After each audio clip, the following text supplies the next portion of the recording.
সবুজে ঘেরা এই শান্ত বনের গভীরে লুকিয়ে থাকে প্রকৃতির কত না অজানা রহস্য। বর্ষার এই সময়ে বাঁশঝাড়ের নিচে মাথাচাড়া দিয়ে ওঠে কুচি কুচি বাঁশকরুল। দেখুন, মাটির বুক চিরে কিভাবে এই সুন্দর ডগাগুলো বেরিয়ে এসেছে।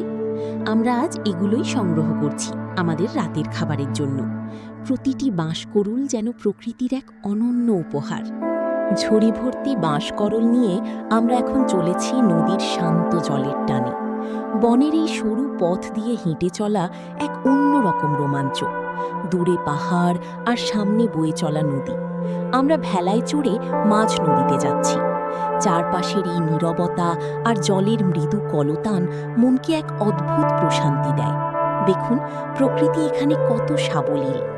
নদীর পাড়ে বসে এবার আমাদের সংগৃহীত বাঁশ করলগুলো পরিষ্কার করার পালা। উপরের শক্ত আবরণ ছাড়িয়ে ভেতরের কচি অংশটি বের করে নিতে হয়। এর পাশাপাশি নদীর স্বচ্ছ জল থেকে আমরা ধরছি তরতাজা ছোট মাছ আর কাঁকড়া।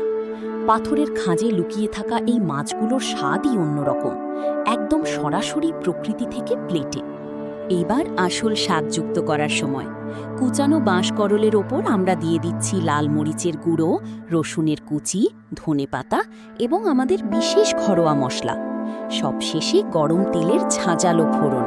উফ, এর রং আর ঘ্রাণই এখনই জিভে জল চলে আসছে।